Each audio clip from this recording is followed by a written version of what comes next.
My name is Charlotte. I married Mickey when I was 25 after meeting him at a party. Mickey had always said, "You can be a stay-at-home wife if you want." And indeed, we could live comfortably on Mickey's income alone. But I loved my job, and I continued to work at the company that had taken care of me since I graduated from high school. However, in the second year of our marriage, I decided to quit my job. The trigger was a phone call from father-in-law telling me that mother-in-law had collapsed. I loved my gentle and kind mother-in-law. When I rushed to mother-in-law's side alone, as Mickey couldn't make it due to work, mother-in-law greeted me with a weak smile, connected to many tubes. Mother-in-law was not in immediate danger, but her collapse had left her in need of care. We had to decide who would take care of mother-in-law before she was discharged. I thought Angelina, my unmarried sister-in-law who lived with her parents, would do it, but she firmly refused. Angelina, who mainly works from home, told the hospitalized mother-in-law, "I'm not playing around at home, so I can't take care of Mom. Get it together." Mother-in-law smiled in a troubled way, but I was honestly taken aback by how someone could say such a thing when their own mother was suffering. Then Angelina, who didn't want to take care of mother-in-law, called Mickey and asked me for a meeting. At the in-laws' house, a meeting was held with father-in-law, Angelina, and us, the married couple, to discuss who will take care of mother-in-law. I really can't take care of Mom. What should I do about the housework now that my wife has collapsed so soon? Angelina kept saying, "Impossible." And father-in-law, who had left all the housework to mother-in-law, seemed to have no intention of taking care of her. Mickey tried to persuade Angelina to take care of mother-in-law, but she firmly refused. The conclusion of this family meeting seemed predetermined. Angelina and father-in-law were indirectly telling me to take care of mother-in-law. I had some attachment to the job I had continued since graduating from high school, but I didn't want to see any more of this meeting, where they were pushing the care of mother-in-law, who had been so kind to me since I married Mickey, onto each other. So I made up my mind and said, "I understand. I'll quit my job and take care of mother-in-law. We'll be living together from now on, so please treat me well." Father-in-law said, "Thank you, Charlotte," and thanked me happily. But Angelina spat out, "Of course." Mickey asked me, "Are you sure? If it's too much, we can hire a professional to take care of Mom." But I nodded. It's okay. I really owed a lot to mother-in-law. Hiring a professional would cost money, and mother-in-law might feel hesitant. I thought it would be better for mother-in-law to be taken care of by me, a family member, even though I was her daughter-in-law. I knew that father-in-law was a vague person who wanted to avoid trouble, and Angelina had a mean-spirited personality. I was anxious about having to live with these two from now on, but I made up my mind, quit my job, and started living with my in-laws. That life was more challenging than I had imagined. Mother-in-law's body had become uncooperative, so she initially lamented needing care even to go to the bathroom. She often said, "I'm sorry," to me for having to take care of her, and it was painful to see mother-in-law like that. And above all, Angelina's bullying of me as the daughter-in-law took a mental toll. My family didn't have money, and I had been working since high school without going to college, but Angelina often mocked my education. While eating the food I made and talking to father-in-law about work, she would suddenly say, "Oh, sorry, Charlotte. This conversation might be too difficult for a high school graduate. I shouldn't have talked about something you can't understand."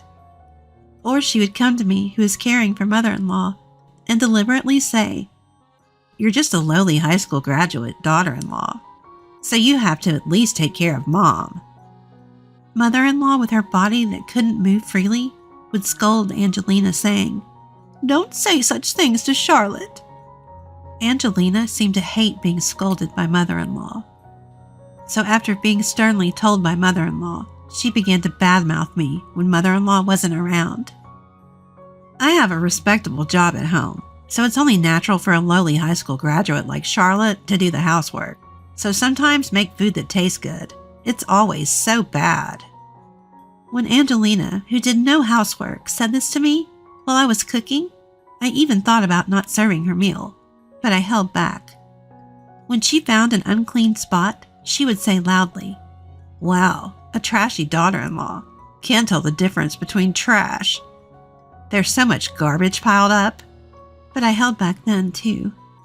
I didn't want it to become known that Angelina and I were not getting along, as it would be a mental burden on mother-in-law. I endured and lied to mother-in-law, who would ask, "Is she not being mean to you?" With a smile saying, "I'm fine." Mickey knew Angelina's personality and often worried about me. "Are you not pushing yourself too hard?" he would ask, and I would lie to him too, saying, "I'm fine." I didn't want to burden Mickey, who was working hard in a company with a strict boss with family problems. Father-in-law acted as if he couldn't hear how much I was being insulted. To father-in-law, who just wanted someone to do the housework in place of mother-in-law, it probably didn't matter what was said to me. For mother-in-law, for Mickey, inspiring myself with these thoughts, I devoted myself to mother-in-law for a year. Then, mother-in-law suddenly passed away, peacefully in her sleep. "Mama died because you didn't take proper care of her. Such a useless, trashy daughter-in-law." Angelina said this to me crying, as I stood in shock in front of the deceased mother-in-law. I had done my best to take care of mother-in-law, but the thought that mother-in-law might have died because of my lack of care was swirling in my head. During mother-in-law's funeral service, I was in a daze, like an empty shell the whole time. Mickey was considerate, but Angelina kept saying to me so Mickey couldn't hear, "You're really useless." With mother-in-law's funeral service over, there was no reason for me to continue living with my in-laws. As I stood alone in my suit, looking at my mother-in-law's empty bed, father-in-law pleaded with me. "Please, Charlotte, my wife has passed away, but won't you continue to live with us?" Father-in-law is someone who can't do any housework at all. I couldn't imagine Angelina doing housework either. Father-in-law probably wanted me to continue living with them as a housekeeper. I was astonished by this, but more than anything, I was appalled that father-in-law would plead for such a thing right after mother-in-law's funeral service had ended. I thought this man really only thinks about himself, but I didn't give an answer on the spot. I need to consult with Mickey, so I can't decide on my own. Father-in-law clung to me, saying, "Please, I beg you." But I only replied that I would consult with Mickey, and the conversation ended in a stalemate. "Charlotte, Mom has passed away. There's no need to live together anymore. Let's move out, live just the two of us. You've been through a lot, haven't you?" A few days after mother-in-law's funeral service, Mickey said this to me. I also wanted to end the cohabitation. Now that mother-in-law had passed away, there was no reason to live with Angelina, who would speak ill of me, and father-in-law, who would treat me as a housekeeper. Thanking Mickey for his consideration, we, as a couple, decided to leave my in-law's house. But that plan was completely crushed by Angelina. "What? I won't allow you to leave. Saying such a thing the moment Mom is gone is too heartless." When Mickey and I told Angelina and father-in-law that we were thinking of leaving, Angelina became furious like a raging fire. "It's not heartless. Charlotte took really good care of Mom. She deserves to be freed now." "A high school graduate like her finding a job now is impossible. If she can't be useful to society, she should at least do housework in this house and be of some use to Dad and me." "Charlotte was excellent at her job. You have no right to say that to her. Anyway, neither Mickey nor Charlotte has any intention of leaving this house." Because Angelina stormed out of the room after saying this, the discussion was forcibly ended. But Mickey said, "We can just leave on our own," and started looking for a place. I also began preparing for the move, looking for properties, while doing housework so as not to be complained about by Angelina and reducing our belongings. But Angelina was watching me, and when I was organizing my belongings, she would scatter them, shouting, "Heartless person! I'll never let you leave this house." Or when I was making phone calls to look for property, she would snatch my mobile phone and say to the real estate agent, "Please pretend that conversation never happened." She started to act completely out of control. Mickey would get angry at Angelina every time, but she would always yell back at him, "Your wife is the worst. You have no eye for women." And nothing would improve. One day during dinner, when Mickey and I were both at our wits' end, Angelina, in a rare good mood, called out to me, "Charlotte, tomorrow my fiancé is coming to our house. I know you're a useless piece of trash, but try to use your brainless head and read the room, okay?" I was used to being berated at the dinner table when Mickey wasn't around, but I was surprised by the word fiancé that came out of Angelina's mouth. I know it's really rude, but I was shocked to think there's a man in the world who would want to marry someone like her. After being told repeatedly during dinner to be a good girl, I responded vaguely and ended the day doing housework as usual. And then the next day, Angelina, dressed more stylishly than I had ever seen her, brought her fiancé Randolph. Angelina's fiancé was wearing a well-fitted suit, was polite, and seemed intelligent. Why would such a seemingly decent person want to marry Angelina? I thought, again rudely, as I prepared drinks and headed to the living room where father-in-law, Angelina, and Randolph were.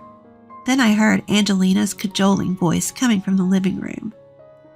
"That spaced-out girl earlier is Mickey's wife. She really can't do anything. I do all the housework in our house, and I worked hard to take care of our deceased mom. I think Mom could have lived longer if that girl hadn't stressed her out." I froze in the front of the living room. I felt as if I had been struck from behind by Angelina's words. The shock woke me up. Because I didn't want to burden Mickey or mother-in-law, I had been holding back. But now, it felt like all those feelings were flooding out. I did all the housework. I worked hard to take care of mother-in-law. All of it was me. Angelina never helped me with anything. I opened the living room door, quietly served the drinks, and greeted Randolph with a smile. "Hello, as you were introduced, I'm the high school graduate, bottom of the barrel, useless trash. Nice to meet you." Angelina let out a panicked shout, but I kept talking smoothly. Angelina really guides me well. She evaluates every meal I make as tasteless, and when I'm cleaning, she comes to laugh, saying that the trash is cleaning up trash. She often scolded me for my caregiving, saying that mother-in-law died early because of my incompetence. "You? What are you saying?" Pointing at Angelina, who was furious like a demon and smiling. "See, she's guiding me like that." Angelina pulled my hair and yelled, "Stop it!" Randolph must have never seen her like this before. He looked confused, saying, What? And I felt sorry for him. But this should make him reconsider marrying Angelina. I felt like I had saved him, so I excused myself in mind for causing this chaos. "Well then, the trash will leave now." I left the in-laws' house with only my valuables. Father-in-law, wanting to avoid trouble, just sat silently during my counterattack. Seeing Angelina's furious rage and Randolph almost crying as he tried to calm her down was refreshing. I left the in-laws' house and took refuge in my parents' home. When I explained the situation to my parents, they were appalled by Angelina's behavior and father-in-law's indifference and told me, "From now on, do as you please, Charlotte." While enjoying a relaxing time at home for the first time in a while, Mickey came to my parents' house at night. Mickey had come home to be yelled at by Angelina. "It's all your wife's fault." Giving up on getting a coherent story from the furious Angelina, Mickey somehow learned from father-in-law that I had left and came to me, even though he was tired after work. "We should have moved out forcibly sooner. I knew that my sister and father had been tormenting Charlotte all this time, and I'm sorry I couldn't help. From now on, I'll always protect Charlotte. So, if you're okay with me, I want you to stay with me as my wife forever." Mickey, you've always tried to protect me, haven't you? I'm sorry for ruining Angela's engagement. Even Angelina, as she is Mickey's blood-related sibling. Mickey hugged me as I apologized and repeatedly told me, "Charlotte, you did nothing wrong." I stayed at my parents' house for a while, and Mickey moved my belongings. Afterwards, Mickey and I found a nice property, moved there, and were able to start a peaceful life.